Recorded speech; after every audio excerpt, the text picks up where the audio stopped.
NCERT 6 class का polity का जो है हम इस वीडियो में जो है 30 मिनट में जो है रिवीजन जो है करने वाले हैं। उन्हीं पॉइंट को रिवीजन करेंगे जो अक्सर जो है एग्जाम में जो है क्वेश्चन जो है उससे पूछा गया है। तो इसमें जो है किस किस एग्जाम के लिए जो है यह महत्वपूर्ण रहेगा, तो बीपीएससी टीआरई 4 के लिए महत्वपूर्ण है, Bihar SI, BPSC, Bihar police, railway, SSC या अदर कंपटीशन एग्जाम के लिए जो है 6 क्लास से पॉलिटी से जो है अक्सर जो है क्वेश्चन जो है पूछा जाता है। तो चलिए वीडियो को जो है शुरू करते हैं और आपको बताते हैं। तो मेरे पास जो है देख सकते हैं कि सभी एनसीईआरटी जो है 6 से लेकर 12 तक जो है एनसीईआरटी मेरे पास है। अगर आपको भी यह बुक चाहिए तो मेरे चैनल जो है टेलीग्राम जो है आप ज्वाइन कर सकते हैं। टेलीग्राम पे जाके आपको सर्च कराना है डिजिटल पिच, और वहाँ पे लोगो वो सब कुछ लगा हुआ है। उस वाले लोगो के साथ जो है आपको क्या करना है, लोगो जो होगा डिजिटल पिच का उसका जो है आपको ज्वाइन जो है कर लेना है। और उसमें सारा जो है आपको एनसीईआरटी का बुक जो है मिल जाएगा, यानी पॉलिटी मिलेगा, ज्योग्राफी मिलेगा, हिस्ट्री मिलेगा, यानी जो भी 6 से लेकर 12 तक जो है हमने डाल रखा है। ओके, तो जो है आप चैनल को जो है ज्वाइन करके वहाँ से डाउनलोड जो है कर सकते हैं। मेरे पास जो है देख सकते हैं कि डाउनलोड है। तो चलिए मैं 6 का निकाल लेता हूँ। इससे पहले जो है हमने जो है 8 का जो है हमने क्लास जो 8 का जो था, क्लास 8 का जो है हमने इस पे जो है वीडियो जो है बना दी है पॉलिटी का। तो वो अगर आप वीडियो नहीं देखे हैं तो प्ले लिस्ट में वो वीडियो जो है आपको मिल जाएगा, या आई बटन में भी जो है हम यहाँ पे दे देंगे। आई बटन पे क्लिक करके भी 8 क्लास का आप देख सकते हैं। ओके, तो इसी तरह से आज जो है कक्षा क्लास जो है क्लास 6 का हम बता रहे हैं, उसी तरह से जो है क्लास फिर जो है नेक्स्ट जो होगा 7 का, 8 का तो हम बता चुके हैं। उसी तरह फिर 9th, उसके बाद जो है फिर 10th का बताएंगे। तो फिर जो है उसके बाद फिर ज्योग्राफी का हो जाएगा। ज्योग्राफी से फिर 6 से शुरू करेंगे और 10th तक जो है बताएंगे। फिर उसके बाद जो है 11 12 का लास्ट में हम बताएंगे। ओके, तो चलिए वीडियो को शुरू करते हैं और उन्हीं पॉइंट को बताएंगे जो अक्सर जो है एग्जाम में जो है क्वेश्चन जो है उससे पूछा गया है। तो यहाँ पे जो है देख सकते हैं कि सभी चैप्टर से जो है इसमें क्वेश्चन है और सभी चैप्टर को हम जो है यहाँ पे कवर करेंगे। ओके, मात्र 30 मिनट में। तो यहाँ से जो है चैप्टर जो है चालू हो चुका है। अगर आप पूरा पढ़ना चाहें तो आप मेरा चैनल जो है टेलीग्राम चैनल ज्वाइन करके वहाँ से बुक डाउनलोड करके आप पूरा जो है पढ़ सकते हैं। अगर आपके पास टाइम नहीं है तो उन्हीं क्वेश्चन को पढ़े जो अक्सर जो है एग्जाम में जो है क्वेश्चन जो है पूछा गया है। तो हम उन्हीं क्वेश्चन को बताएंगे जो अक्सर जो है एग्जाम में क्वेश्चन पूछा गया है। ओके, तो चलिए यहाँ पे जो है विषय सूची यहाँ पे देख सकते हैं। ओके, चलिए अब जो है यहाँ पे क्वेश्चन जो यहाँ से चैप्टर जो है चालू हो जाता है। सबसे पहला जो चैप्टर आपका है विविधता की समझ। ओके, विविधता की समझ में जो है अक्सर जो है एग्जाम में जो है कहाँ कहाँ से जो है क्वेश्चन आता है। तो यहाँ से जो है हमने जो है उसको अंडरलाइन कर रखा है, टिक लगा रखा है। तो यहाँ से जो है क्वेश्चन शुरू हो जाता है। सबसे पहला क्वेश्चन होता है कि इसमें भारत क्या है, विविधताओं का देश है। तो इसमें जो है आपको कथन वाला क्वेश्चन जो है आएगा कि भारत विविधताओं का देश है।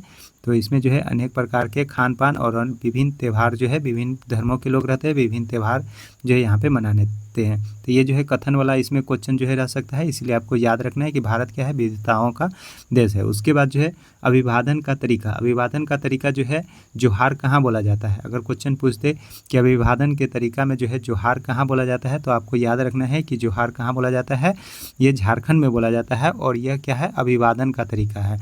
अगर क्वेश्चन रहे कि जोहार जो है किस क्षेत्र में अभिवादन का तरीका है, तो झारखंड में अभिवादन का तरीका है।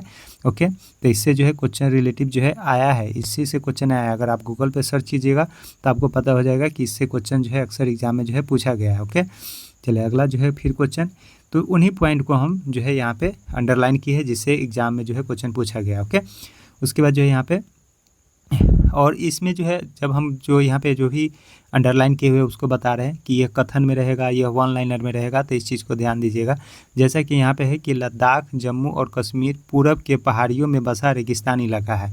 अब यह कथन जो है, यह जो है कथन जो है कथन वाला क्वेश्चन में जो है रह सकता है। इसमें अगर आपको पूछ दे कि लद्दाख, जम्मू कश्मीर जो है पूरब नहीं उत्तर यहाँ पे दे दे कि उत्तर में पहाड़ियों में बसा रेगिस्तान है, तो आप भी सोचिएगा कि लद्दाख, जम्मू कश्मीर क्या है, उत्तर में बसा पहाड़ियों का रेगिस्तान है। उत्तर में नहीं, यहाँ पे क्या होगा, पूरब में होगा। इसीलिए आपको जो है एनसीईआरटी का जो कथन रहता है, कथन वाले क्वेश्चन अक्सर जो है अब एग्जाम में जो है पूछा जो है बहुत सा जा रहा है। तो इसीलिए जो है आपको पॉइंट टू पॉइंट जो है याद जो है रखना है कि लद्दाख जो जम्मू कश्मीर है के पूरब पहाड़ियों में बसा क्या है, रेगिस्तान है। ओके, उसके बाद जो है दूसरा यहाँ पे जो है कथन है कि यहाँ के लोग जो है खास किस्म की एक बकरी पालते हैं जो परसिमन ऊन उगाते हैं। अब आपको जो है क्वेश्चन आ जाएगा कि परसिमन ऊन कहाँ के लोग जो है निवासी जो है खास किस्म तरह के जो है उगाते हैं। तो इसमें कहाँ हो जाएगा, लद्दाख के जो निवासी है वो एक जो है किस्म की बकरी पालते हैं, जिससे जो है क्या करते हैं, पश्मीना जो है ऊन जो है वो लोग क्या होते हैं कि निकालते हैं। ओके, तो इस तरह से जो है पश्मीना जो है याद रखना है कि लद्दाख में जो है बकरी पाला जाता है, जिससे जो है ऊन जो है निकाला जाता है। ओके, और लद्दाख जो जम्मू कश्मीर के किस ओर स्थित है, तो पूरब में पहाड़ी में बसा एक रेगिस्तान है लद्दाख। ओके, तो इस तरह से जो है चैप्टर का है। उसके बाद जो है ईसा मसीह के धर्मदूत कौन से थे, यानी ईसा मसीह के धर्मदूत कौन थे, तो ईसा मसीह के धर्मदूत जो थे संत थॉमस थे, जो लगभग 2000 साल पहले यहाँ पे आए थे। कहाँ पे आए थे, तो सबसे पहले अरबी एवं यहूदी व्यापारी केरल आए। ऐसा माना जाता है कि ईसा मसीह के धर्मदूत संत थॉमस लगभग 2000 पहले जो है यहाँ पे आए थे। कहाँ पे आए थे? केरल में आए थे। ओके, तो इसके ईसा मसीह के ये धर्मदूत थे, क्या नाम था? संत थॉमस था। तो ये आपको याद रखना है कि केरल में आए थे, जो ईसा मसीह के धर्मदूत थे संत थॉमस थे। ओके, संत थॉमस थे। ओके, केरल में आए थे। केरल में जो है एक जो है यहाँ पे देख सकते हैं कि केरल में जो त्यौहार मनाया जाता है, केरल में मनाए जाने वाले त्यौहार ओणम त्यौहार एक विशेष आकर्षण त्यौहार होता है, जिसमें नाव पे जो है इस तरह से जो है देख सकते हैं कि मनाया जो है जाता है।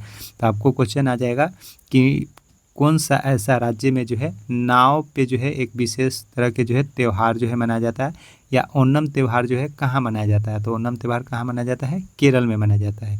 ये चीज़ जो है आपको याद रखना है कि केरल में कौन सा त्यौहार है जो नाव पे नौकाओं दौड़ में जो है इस तरह से जो है मनाया जाता है, तो वो ओणम जो है त्यौहार होता है। ओके, तो इस तरह से जो है इससे भी क्वेश्चन आप पढ़े होइएगा, सेट भी लगाए होइएगा, तो वो अक्सर जो है इससे क्वेश्चन जो है पूछा गया है। ओके, तो हम उन्हीं पॉइंट को लगाए हैं जो अक्सर एग्जाम में जो है क्वेश्चन जो है पूछा जाता है। अगर आपको टाइम है तो ये सब जो है अगर पढ़ना है तो आप मेरा टेलीग्राम चैनल को ज्वाइन करके आप ये बुक सब डाउनलोड कर सकते हैं और पढ़ सकते हैं। ओके, चलिए अगला जो है इसमें क्वेश्चन कि जवाहरलाल नेहरू ने अपनी जो किताब थी भारत की खोज, अब क्वेश्चन अक्सर इससे एग्जाम में पूछा गया है कि भारत की खोज किसने लिखा था। ओके, भारत की खोज जो बुक है वो किसने लिखा था, तो पंडित जवाहरलाल नेहरू ने लिखा था। यह आपको याद हो जाएगा कि भारत की खोज बुक जो है किसने लिखा, पंडित जवाहरलाल नेहरू ने लिखा था। भारतीय एकता कोई बाहर से थोपी हुई चीज़ नहीं है, बल्कि यह बहुत ही गहरी है, जिसके अंदर लगभग हर तरह के विश्वास और प्रथाओं को स्वीकार करने की भावना है। तो इसमें कथन वाला क्वेश्चन आ जा सकता है, वन लाइनर में भी जो है क्वेश्चन आ जा सकता है कि भारतीय एकता कोई बाहर थोपी हुई चीज़ नहीं है, बल्कि यह बहुत ही गहरी है, जिसके अंदर अलग अलग तरह के विश्वास और प्रथाओं को स्वीकार करने की भावना है। यह कथन किसका है? अब इतना लिख देगा, पूछ देगा कि इसमें यह कथन किसका है। भारतीय एकता कोई बाहरी थोपी हुई चीज़ नहीं है, बल्कि यह बहुत ही गहरी, जिसके अंदर अलग अलग तरह के विश्वास और प्रथाओं को स्वीकार करने की भावना है। यह कथन किसका है? तो यह कथन पंडित जवाहरलाल नेहरू का है। इस तरह से आपको याद करना है। ओके, उसके बाद जो है यहाँ पे फिर कथन में रहेगा कि रविन्द्रनाथ टैगोर द्वारा रचित राष्ट्रगान भारतीय एकता की ही एक अभिव्यक्ति है। राष्ट्रगान जिस तरह से एकता का वर्णन करता है, इससे जो है अपने शब्दों में लिखना है। तो यहाँ पे जो है राष्ट्रगान की एकता किसने लिखे थे, तो रविन्द्रनाथ टैगोर द्वारा जो है रचित क्या है, हमारा राष्ट्रगान भी भारतीय एकता की एक अभिव्यक्ति है। ओके, तो इस तरह से जो है आपको रविन्द्रनाथ जो है इसका याद जो है रखना है। और इस तरह से जो है चैप्टर 1 जो है यहाँ पे ख़त्म जो है हो चुका है। ओके, तो इसमें जो है मेन पॉइंट है, हम उन्हीं पॉइंट को जो है यहाँ पे अंडरलाइन किए हैं, और इससे जो है अक्सर एग्जाम में जो है क्वेश्चन पूछा गया है। ओके, इस चीज़ को आप ध्यान देंगे। बाकी और इसमें इम्पोर्टेंट हो सकता है, तो अगर आप पढ़ना चाहें तो आप पढ़ सकते हैं। ओके, चलिए, वीडियो अच्छा लगता हो तो वीडियो को ज़रूर लाइक कर दीजिएगा। किसी तरह का आपको सवाल हो तो आप हमें कमेंट करके भी पूछ सकते हैं, मैं आपको ज़रूर जो है जवाब जो है दूंगा। ओके, चलिए अगला, फिर अब दूसरा पेज में आ गए। जब हम सभी लोग एक ही छवि में बांध देते हैं या उसके बारे में पक्की धारणा बना लेते हैं, तो इसे क्या कहते हैं, रूढ़िवादिता कहते हैं। अब पूछ देगा कि रूढ़िवादिता किसे कहते हैं। कथन वाले क्वेश्चन में यह सब आएगा कि रूढ़िवादिता की धारणा क्या है।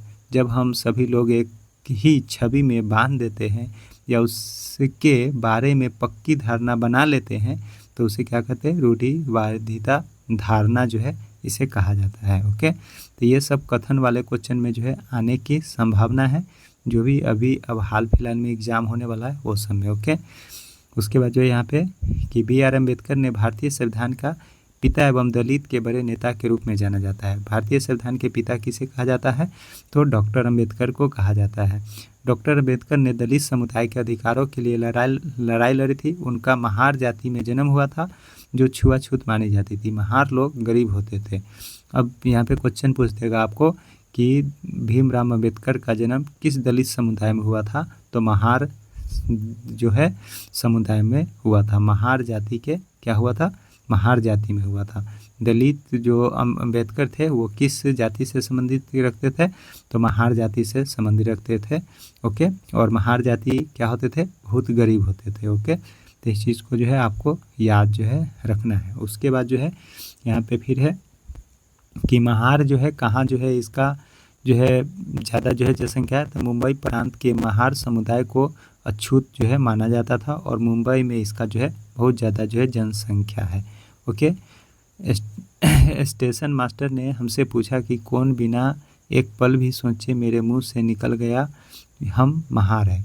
बम्बई प्रांत में महार समुदाय की अछूत जो है माना जाता है।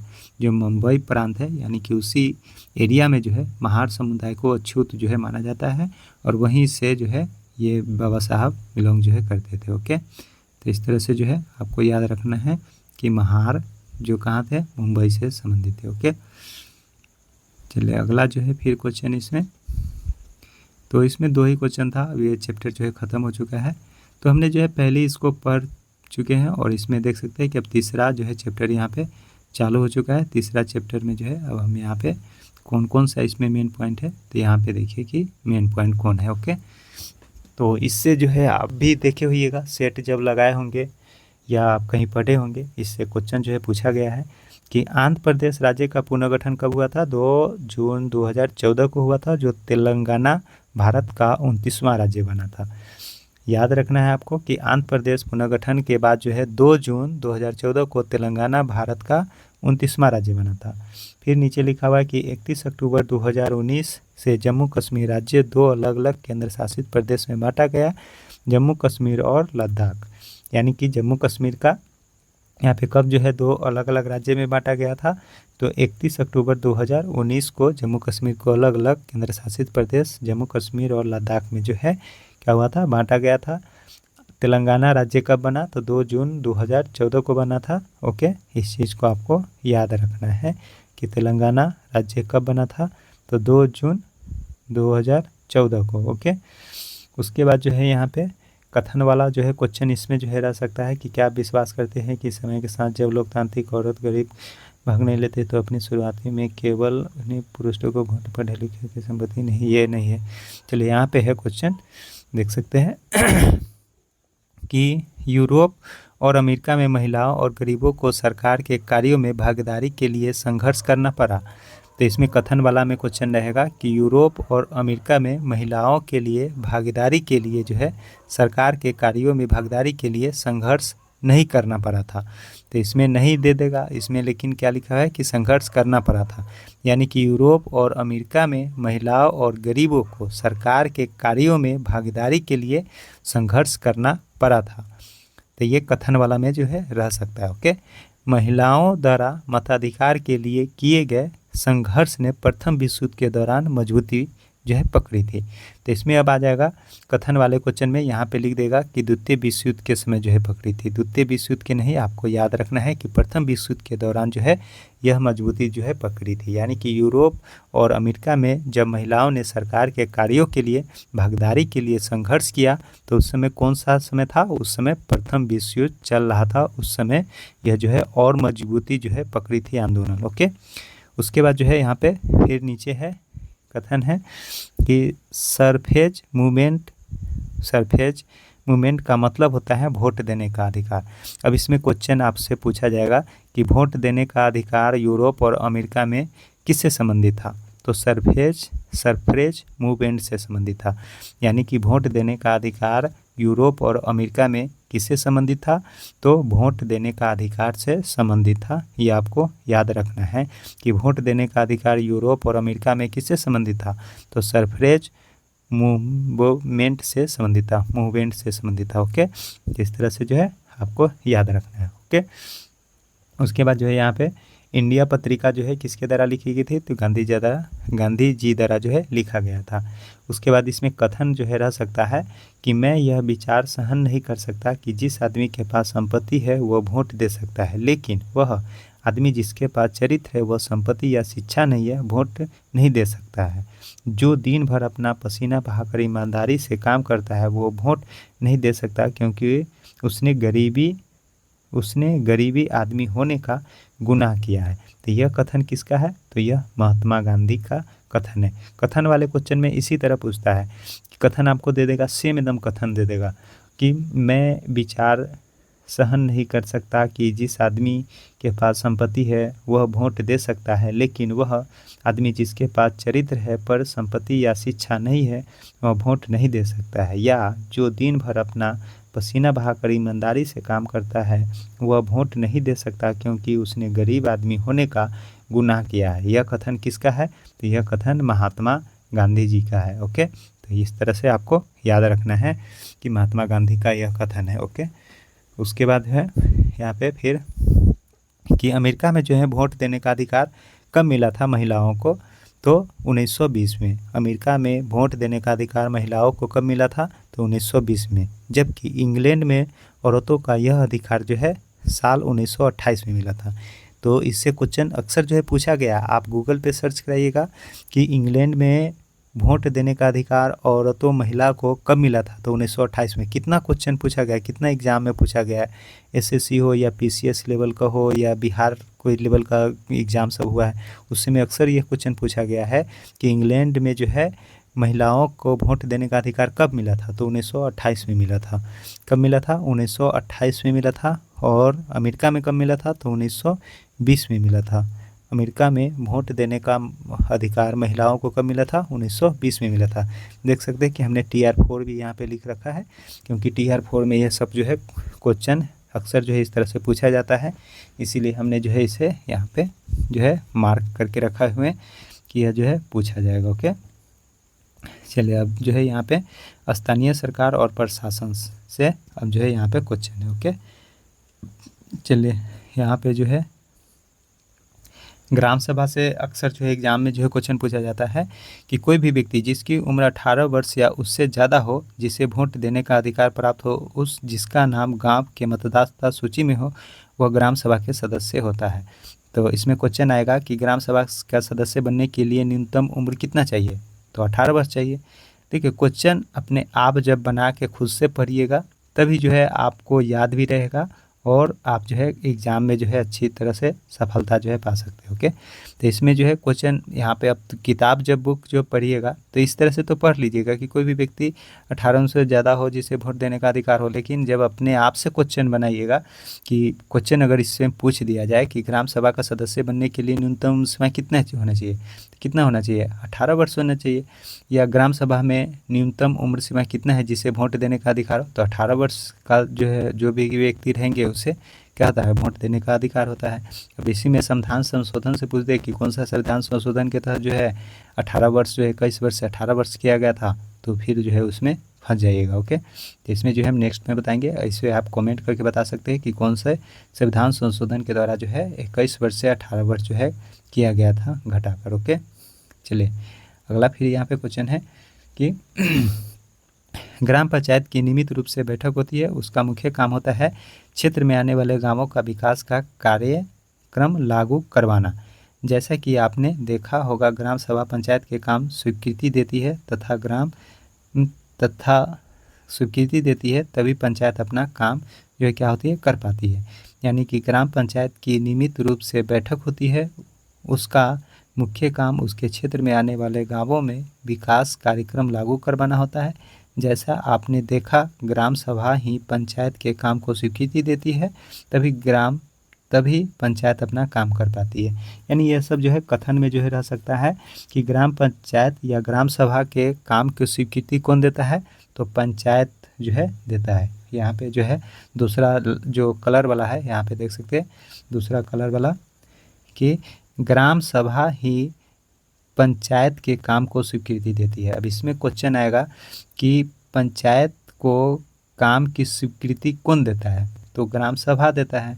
पंचायत को काम की स्वीकृति कौन देता है, तो ग्राम सभा देता है। ओके, उसके बाद जो है ऊपर की ग्राम पंचायत की नियमित रूप से बैठक होती है, तो ग्राम पंचायत की यहाँ पे कथन में आ जाएगा कि ग्राम पंचायत की जो है साल में 4 बार नियमित रूप से साल में 4 बार बैठक होती है, ऐसा कथन में आ जाएगा।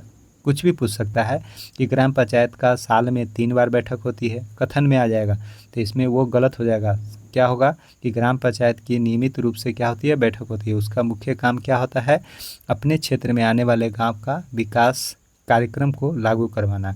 ओके, तो इस तरह से कथन में जो है क्वेश्चन ये सब आ सकता है। ओके, तो इस तरह से आपको याद जो है रखना है। ओके, अब फिर यहाँ पे क्वेश्चन है कि ग्राम पंचायत का कार्य कौन कौन सा होता है। ग्राम पंचायत का कौन कौन सा काम होता है, तो सड़क, नाली, स्कूलों, भवनों, पानी, शौच और अन्य सार्वजनिक उपयोग भवन का निर्माण और रख रखाव जो है करवाना किसका काम होता है, ग्राम पंचायत का काम होता है।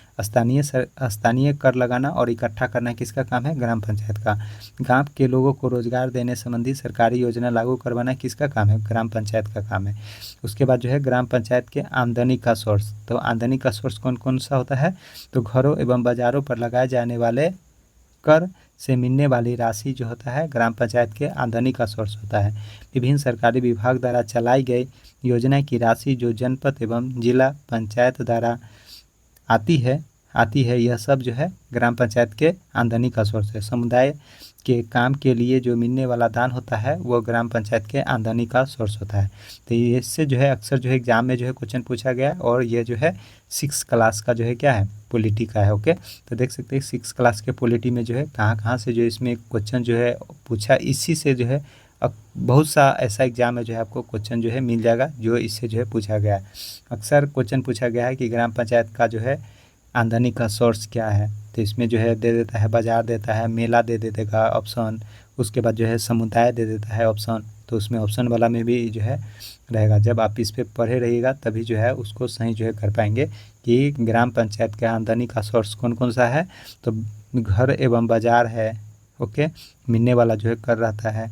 उसके बाद जो है विभिन्न सरकारी विभाग द्वारा चलाई गई योजना राशि जनपद एवं जिला पंचायत द्वारा जो है उसका कर का वसूला जाता है। समुदाय के काम के लिए मिलने वाला दान से जो है पंचायत का आमदनी का सोर्स है। ओके, तो इस तरह से जो है आपको याद जो है रखना है। पंचायत के 3 स्तर होते हैं, तो पंचायत के 3 स्तर होते हैं। कौन कौन सा स्तर होता है, तो यहाँ पे देख सकते हैं कि पंचायत के कौन कौन सा स्तर होता है। ओके, पंचायत ग्राम पंचायत, ग्रामीण क्षेत्र में क्या होता है, ग्राम पंचायत होता है। ग्रामीण क्षेत्र में क्या होता है, ग्राम पंचायत होता है। पंचायत ग्राम पंचायत क्या होता है, लोकतांत्रिक सरकार का पहला स्तर होता है। ग्राम पंचायत क्या होता है, जो है लोकतांत्रिक सरकार का पहला स्तर होता है। ग्राम पंचायत ग्राम सभा के प्रति जवाबदेही होती है। क्वेश्चन जो है अक्सर जो है एग्जाम में जो है आता है कि ग्राम पंचायत किसके प्रति जवाबदेही होती है, तो ग्राम पंचायत ग्राम सभा के प्रति क्या होती है, जवाबदेही होती है। ग्राम पंचायत किसके प्रति जवाबदेही होती है, तो ग्राम सभा के प्रति जो है जवाबदेही होती है। ओके, तो ग्राम पंचायत किसके प्रति जवाबदेही होती है, तो ग्राम सभा के प्रति जवाबदेही होती है, क्योंकि ग्राम सभा के लोग ही उसे जो है चुनते हैं। पंचायती राज व्यवस्था में लोगों की भागीदारी 2 स्तर पर होती है। ग्राम पंचायत दूसरा विकास खंड पे होता है, यानी कि ब्लॉक स्तर पे होता है।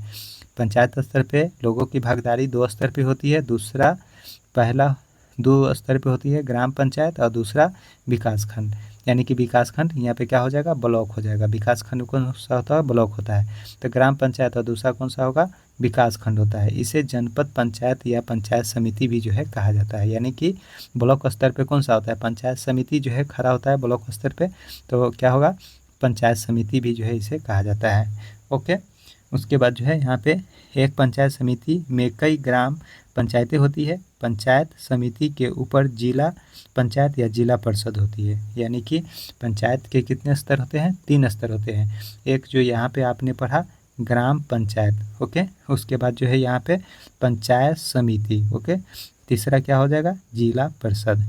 पंचायत के कितने स्तर होते हैं, 3 स्तर होते हैं।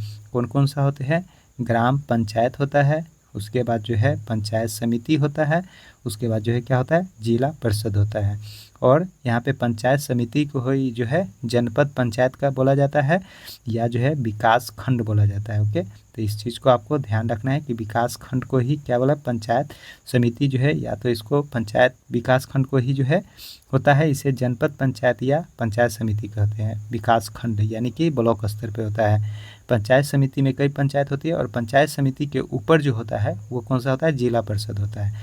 तो यही अब यहाँ पे लिखा हुआ है कि यही तीसरा स्तर होता है जो जिला परिषद के एक जिले के स्तर का विकास की योजना जो है क्या होती है, बनाती है। तो ये मेन पॉइंट था। ओके, तो इसमें जो है आपको याद रखना है सबसे पहले क्या कि पंचायत के कितने स्तर होते हैं, तो 3 स्तर होता है। कौन कौन स्तर होता है, तो ग्राम पंचायत, पंचायत समिति और जिला परिषद। आपको याद रखना है कौन कौन सा स्तर होता है, तो पंचायत, ग्राम पंचायत, पंचायत समिति और जिला परिषद। आपको याद रखना है कि कौन कौन सा होता है, तो ग्राम पंचायत, उसके बाद जो है पंचायत समिति, ओके, उसके बाद जो है जिला परिषद। ओके, जिला परिषद यानी कि पंचायत के 3 स्तर होते हैं। अब इसमें जो है कथन वाला में जो है क्वेश्चन रह सकता है कि ग्राम पंचायत ग्राम सभा के प्रति क्या होती है, जवाबदेही होती है। ग्राम पंचायत ग्राम सभा के प्रति जवाबदेही होती है। और यहाँ पे ग्राम सभा का दूसरा जो स्तर होता है विकास खंड होता है। ग्राम सभा का, ग्राम पंचायत का दूसरा स्तर कौन सा होता है, विकास खंड होता है, जो जनपद पंचायत या पंचायत समिति कहते हैं। उसे क्या कहते हैं, जनपद पंचायत या पंचायत समिति कहते हैं। और तीसरा स्तर कौन सा होता है, जिला परिषद होता है। ओके, तो यही 3 स्तर होता है। तो देख सकते हैं कि हम जो है यहाँ पे TRE लिखे हुए हैं क्योंकि ये सब महत्वपूर्ण है और हमने पहले से जो है NCERT पर रखा है, तो हमने सोचा क्यों न जो है हम आप लोग को बताएं और इससे जो है मेरा भी जो है रिवीजन हो जाएगा और आप लोग को भी जो है याद हो जाएगा। ओके, चलिए, वीडियो अच्छा लगता हो तो वीडियो को ज़रूर लाइक कर दीजिएगा और आपको अच्छा सेशन लगता हो तो कमेंट कीजिएगा। और इसी तरह से हम 7 क्लास का भी लेकर आएंगे। 8 क्लास का तो हमने बता दिया है, अगर आप वो वीडियो नहीं देखे तो प्ले लिस्ट में जाके वो वीडियो देख सकते हैं, इसी तरह से हमने बताया है। और 9th क्लास का भी लेके आएंगे, 10th का भी आएंगे और लास्ट में जो है हम 11th 12th का भी करेंगे, लेकिन 11th 12th का लास्ट में करेंगे। उसी तरह फिर ज्योग्राफी का रहेगा, उसके बाद फिर हिस्ट्री का भी रहेगा। ओके, क्योंकि TRE में शिक्षक में जो है आपको सारा NCERT जो है 6 से लेकर 12 तक जो है आपको पढ़ना चाहिए। किसी भी एग्जाम दे रहे हो, या तो 1 to 5 या तो 6 to 8 या 9th 10th या 11th 12th, अगर आप तैयारी कर रहे हैं तो आपको जो है 6 से लेकर 12 तक जो है ज़रूर जो है NCERT पढ़ना चाहिए। चलिए, पंचमा जो है अब थोड़ा सा ही बच गया है। 5वां अध्याय में हम लोग आ चुके हैं। ओके, अब इसमें आप एक बात सोचते होइएगा कि थंबनेल में हमने लिखा था 30 मिनट में रिवीजन करें, तो 30 मिनट में जब आप खुद से पढ़िएगा तो 30 मिनट में तो रिवीजन कर ही लीजिएगा। अब यहाँ पे हम वीडियो बना रहे हैं तो थोड़ा सा हम आपको बता रहे हैं, समझा रहे हैं कि इसमें जो है किस तरह से क्वेश्चन पूछा जाएगा। तो इसमें हो सके 45 मिनट या 40 मिनट का वीडियो बन जाए, लेकिन अगर जब आप खुद से रिवीजन कीजिएगा तो 20 मिनट में आप जो है 6 का बुक का जो है रिवीजन कर लीजिएगा और मेन पॉइंट पढ़िएगा। सारा बुक को हमेशा थोड़ी पढ़ना होता है और यही मेन पॉइंट होता है। जब इसमें से एक बुक में से अगर 50 क्वेश्चन को अगर आप पढ़ रहे हैं तो बहुत ज़्यादा है। ओके, चलिए, अगला जो क्वेश्चन है कि भारत में 6 लाख से अधिक गाँव है। भारत में कितने गाँव है, तो भारत में 6 लाख से अधिक गाँव है, जिसकी पानी, बिजली, सड़क आदि ज़रूरतों को पूरा करना कोई आसान काम नहीं है। इसके अलावा ज़मीनी दस्तावेज रख रखाव करना और आपसी विवादों को निपटाने की ज़रूरत पड़ती है। सबकी व्यवस्था ग्राम प्रशासनिक ढांचा से होता है। तो सबको निपटारा किससे द्वारा होता है, ग्राम प्रशासनिक ढांचा से होता है। अब भारत में कितने लाख जो है गांव है, तो 6 लाख गांव है। आपको कथन में क्वेश्चन आ जाएगा कि भारत में जो है 8 लाख गांव है। ओके, तो कथन क्या हो जाएगा, गलत हो जाएगा। कितना गांव है, 6 लाख गांव है। भारत में कितने जो है गांव है, 6 लाख गांव है। अब यह जो है बुक जो है कब का है, तो मैं आपको बता दूं, देख सकते हैं कि यह जो है एडिशन 23 से 24 में है। अब इसका अप टू डेट जो है 24 तक तो अप टू डेट है, तो 24 तक ये कितना था, 6 लाख गांव था। हो सके इसमें अब जो है यहाँ पे अप टू डेट जो है कुछ हो गया होगा, लेकिन यह जो है NCERT का ही डाटा है कि भारत में कितने लाख गांव है, तो 6 लाख गांव है, आपको याद रखना है। वैसे अप टू डेट जो है आप देख लीजिएगा कि इसका अप टू डेट जो है कितना है, फिलहाल अभी बुक के अनुसार हम बता रहे हैं। ओके, चलिए, अगला जो है क्वेश्चन, फिर इसमें भारत में कितने गांव है, 6 लाख गांव है। ओके, चलिए अब यहाँ पे देखिए क्वेश्चन है कि पटवारी ज़मीन को नापना और उसका रिकॉर्ड रखना पटवारी का काम होता है। पटवारी का काम होता है। ज़मीन का नापना या उसका रिकॉर्ड रखना किसका काम होता है? पटवारी का काम होता है। तो पटवारी जो है कहाँ बोला जाता है? तो अलग अलग राज्यों में इसको अलग अलग नाम से जाना जाता है। कहीं पे पटवारी, कहीं पे लेखापाल, कहीं पे कर्मचारी, कहीं पे ग्रामीण अधिकारी, तो कहीं पे कानूनगो जो है बुलाते हैं। वैसे आपका जो है इधर कौन सा जो है पटवारी को क्या बोलते हैं, यानी कि ज़मीन नापने वालों को क्या बोला जाता है, ज़रूर आप कमेंट करके बताइएगा। जहाँ से भी आप वीडियो देख रहे हैं ज़रूर बताइएगा कि आपके इधर जो है जो ज़मीन को नापते हैं उसे क्या बोला जाता है। तो पटवारी मेरे ख्याल से ये राजस्थान की तरफ बोला जाता है। वैसे हम लोग के इधर जो है कर्मचारी उसे बोला जाता है कि कर्मचारी है, या उसे जो है बोला जाता है कानूनगो जो है हम लोग के इधर जो है बोला जाता है मुजफ्फरपुर एरिया वालों के। तो मुजफ्फरपुर एरिया वाले जो है कानूनगो या कर्मचारी बोला जाता है, या लेखापाल बहुत कम बोलते हैं। ओके, पटवारी जो है मेरे ख्याल से राजस्थान, मध्य प्रदेश बगल ये सब बगल जो है पटवारी बोलते हैं। तो आपको याद रखना है कि जो ज़मीन को नापते हैं उसे पटवारी या लेखापाल या कर्मचारी या कानूनगो जो है उसे बोला जाता है, और अलग अलग राज्यों में अलग अलग नाम से जो है इसे जाना जाता है। ओके, चलिए अगला जो फिर है जो क्वेश्चन इसमें, तो इस तरह से जो है मेन पॉइंट ही हम बता रहे हैं। क्या आपको यह वीडियो अच्छा लग रहा है? तो ज़रूर बताइएगा कमेंट करके कि हमने अच्छा आपको बताया, वही पॉइंट को बताया जो अक्सर जो है एग्ज़ाम में जो है क्वेश्चन पूछा जाता है। ओके, चलिए अब अगला जो इसमें कहाँ से क्वेश्चन है, और क्वेश्चन नंबर भी देखिए, एक हमने यहाँ पे बहुत अच्छा किया है कि क्वेश्चन नंबर भी लिख रखे हैं। जानते हैं ये क्वेश्चन नंबर कहाँ का है? ये क्वेश्चन नंबर जो है वो एडिटोरिया का, अगर आप जो है एडिटोरिया का ऑल आउट का बुक आप परचेज कीजिएगा तो उसमें जो है आपको 6 क्लास का 34 नंबर क्वेश्चन का ये जो है यहाँ से आपको मिल जाएगा। यही से जो है उसमें क्वेश्चन ऐड किया गया है। तो उसी क्वेश्चन को हम बता रहे हैं, जो एडिटोरिया का ऑल आउट का जो बुक है उसी से जो है इस क्वेश्चन को हमने अंडरलाइन किया है, और अदर भी हमने किया है, ऐसा नहीं कि उसमें किया है। जैसा कि देख सकते हैं कि ऊपर में हमने जो किया है ये अपने से खुद किया है, और पहले से जो अंडरलाइन हम किए हुए थे जहाँ पे पीला रंग है उसको पहले से हमने कर रखा है। ऐसा नहीं कि एडिटोरिया का ही जो अक्सर जो हमने जो अंडरलाइन किए हुए थे वहीं से जो है एडिटोरिया का क्वेश्चन जो है उसमें डाला गया था। तो हमने सोचा क्यों ना, हम तो एक बार एनसीईआरटी पढ़े हुए हैं, फिर हम आप लोग को जो है अच्छी तरह से फिर क्यों नहीं बता दे। तो इसीलिए हमने जो है इस पर सोचा कि क्यों ना वीडियो जो है इस पर बना के आप लोग को जो है इसमें बताया जाए। ओके, तो यहाँ पे देख सकते हैं कि 34 नंबर क्वेश्चन है। तो एडिटोरिया का अगर आप बुक खरीदिएगा और देखिएगा तो 34 नंबर का आपको ये डिस्कस जो है क्वेश्चन का, और यहीं से जो है 34 नंबर क्वेश्चन आपको मिलेगा। ओके, चलिए अब इसमें जो है फिर अगला जो है क्वेश्चन कि जिन लोगों को अपने घर होते हैं उन्हें संपत्ति कर देना होता है, और साथ में पानी और अन्य सुविधा के लिए भी कर देना होता है। जिसका बड़ा घर उतना ज़्यादा कर। निगम के पास जितना पैसा आता है उसे संपत्ति कर कहते हैं। 20 से 25% आता है। इसमें आपको कथन वाला क्वेश्चन रहेगा कि निगम के पास है, नगर निगम के पास जो है कितना प्रतिशत जो है पैसा संपत्ति कर से आता है, तो 25 से 30% आता है। यानी कि नगर निगम के पास जो है कितने प्रतिशत जो है पैसा संपत्ति कर से आता है, तो 25 से 30% आता है। इसमें आपको याद रखना है, कथन में दे देगा कि 40 से 45% आता है, तो इसमें क्या हो जाएगा, गलत हो जाएगा।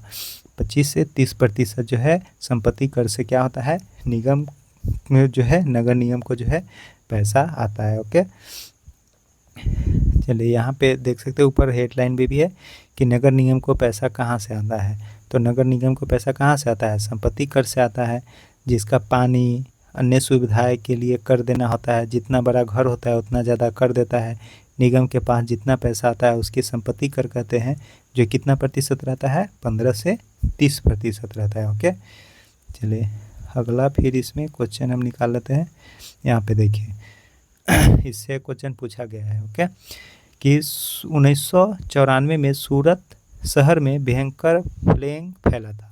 अब प्लेग रोग 1994 में कहाँ फैला था, तो प्लेग रोग कहाँ फैला था, तो सूरत शहर में जो है 1994 में प्लेग रोग जो है फैला था। सूरत भारत का सबसे गंदे शहर में से एक था। लोग घरों का होटल का कूड़ा कचरा पास के नली में या सड़क में क्या होते थे कि फेंक देते थे। लेकिन आज के तारीख में जो है चंडीगढ़ भारत का सबसे साफ और सुथरा जो है शहर है, और सूरत जो है दूसरा नंबर पे सबसे स्वच्छ जो है समझिए कि शहर है। भारत का सबसे स्वच्छ शहर कौन सा है या साफ सुथरा, तो चंडीगढ़ हो जाएगा प्रथम में, दूसरा में कौन सा हो जाएगा, सूरत हो जाएगा। ओके, तो यहाँ पे जो है 1994 में प्लेग रोग जो है कहाँ पे जो है बहुत भारी मात्रा में जो है भयंकर जो है फैला था, तो सूरत में फैला था, 1994 में फैला था। ओके, भारत का सबसे स्वच्छ जो है शहर कौन सा है, तो चंडीगढ़ है, दूसरा स्थान कौन सा है, सूरत है।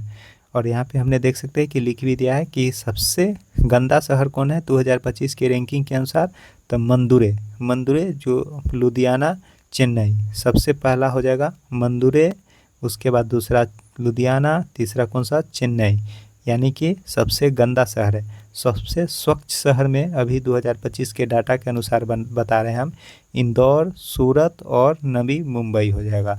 सबसे स्वच्छ शहर में कौन सा हो जाएगा, इंदौर, सूरत और नवी मुंबई हो जाएगा। यहाँ पे हमने लिख भी दिया। ओके, कि जो है सबसे स्वच्छ शहर कौन सा हो जाएगा, इंदौर, सूरत और नवी मुंबई। सबसे गंदा शहर 2025 के रैंक के अनुसार कौन सा हो जाएगा, मंदुरे, लुधियाना और चेन्नई हो जाएगा। ओके, तो इस तरह से जो है मेरे ख्याल से आप थोड़ा सा ही क्वेश्चन बचा। उसके बाद जो है 2 अक्टूबर 2014 को जो है स्वच्छ भारत मिशन का क्या हुआ था, शुरुआत हुआ था, जिसका लोग क्या स्लोगन क्या था, स्वच्छ भारत स्वच्छ विद्यालय, स्वच्छ भारत स्वच्छ विद्यालय, स्वच्छ भारत क्या था, स्वच्छ विद्यालय था। ओके, यानी कि 2014 का स्वच्छ भारत मिशन का शुभंकर क्या था, स्वच्छ भारत स्वच्छ विद्यालय, स्वच्छ भारत स्वच्छ विद्यालय था। ओके, तो आपको ये जो है याद रखना है, करंट अफेयर्स में पूछ दे सकता है कि 2014 में स्वच्छ भारत या स्वच्छ भारत मिशन का शुरुआत कब हुआ था, तो 2 अक्टूबर 2014 को हुआ था। स्वच्छ भारत मिशन का शुरुआत कब हुआ था, तो 2 अक्टूबर 2014 को हुआ था। और स्वच्छ भारत का स्लोगन शुभारंभ जो है हुआ था, और इसका जो है स्लोगन क्या था, तो स्वच्छ भारत स्वच्छ विद्यालय। ओके, स्वच्छ भारत स्वच्छ विद्यालय था। ओके, आपको याद रखना है स्वच्छ भारत स्वच्छ विद्यालय। चलिए, अब इसमें से मेरे ख्याल से जो है क्वेश्चन जो है अब समाप्त हो गया है, और यहाँ पे देखिए और 1-2 क्वेश्चन और बचा हुआ है। चलिए, यहाँ पे देख सकते हैं कि नागालैंड में है सीढ़ी नुमा खेती कहाँ किया जाता है, तो नागालैंड में किया जाता है। देख सकते हैं कि सीढ़ी नुमा जो है यह खेती क्या है, सीढ़ी नुमा है, यानी कि सीढ़ी की तरह जो है बना है। तो पूछ देता है क्वेश्चन कि जो है सीढ़ी नुमा जो है खेती कहाँ पे किया जाता है, तो नागालैंड में जो है, नागालैंड में सीढ़ी नुमा खेती। यहाँ पे पढ़िए, यह एक गांव है जिसका नाम चीजामी है, नागालैंड में फेक जिले में है। इस गांव में रहने वाले लोग चांगेज समुदाय के होते हैं। इसमें क्वेश्चन आ जाएगा कि चखे संघ समुदाय कहाँ के निवासी है, तो यह नागालैंड के जो है निवासी है, जो सीढ़ीनुमा खेती करते हैं। कौन सा खेती करते हैं, तो सीढ़ीनुमा जो है खेती करते हैं। यह सीटेट पेपर 2 में जो है क्वेश्चन सोशल साइंस में पूछा गया था 2021 में। चखे संघ समुदाय कहाँ के हैं, तो नागालैंड के हैं। चखे संघ समुदाय कहाँ के हैं, नागालैंड के हैं, जो सीढ़ीनुमा खेती करते हैं। ओके, कहाँ पे है, तो यहाँ पे चीजामी जो है, इस गांव का नाम क्या है, चीजामी। और नागालैंड के कौन सा जिला है, फेक जिला है, फेक जिला में चीजामी गांव का नाम, फेक जिला, और चखे संघ समुदाय है। चखे संघ कौन सा है, समुदाय है, जो सीढ़ीनुमा जो है खेती जो है क्या करते हैं। ओके, तो इस तरह से जो है आपका NCERT जो है ख़त्म हो गया, और इस तरह से जो है आपका 6 क्लास का रिवीजन हो गया। ओके, तो वीडियो कैसा लगा, वीडियो अच्छा लगा तो वीडियो को लाइक कीजिए। अगर आप 8 क्लास का नहीं देखे तो 8 क्लास का भी देख लीजिए। ऐसे हम नेक्स्ट में जो है वीडियो में 7 क्लास का, फिर पॉलिटी का जो है इसी तरह आपको बता देंगे। तो सारा जो है वीडियो आपको प्ले लिस्ट में जो है मिल जाएगा। तो वीडियो कैसा लगा हो, वीडियो अच्छा लगा हो तो वीडियो को लाइक कर दीजिए। चैनल को अभी तक सब्सक्राइब नहीं किया तो ज़रूर कर लीजिए। फिर अगला वीडियो लेकर उपस्थित होंगे, तब तक के लिए दीजिए कुंदन को जय हिंद।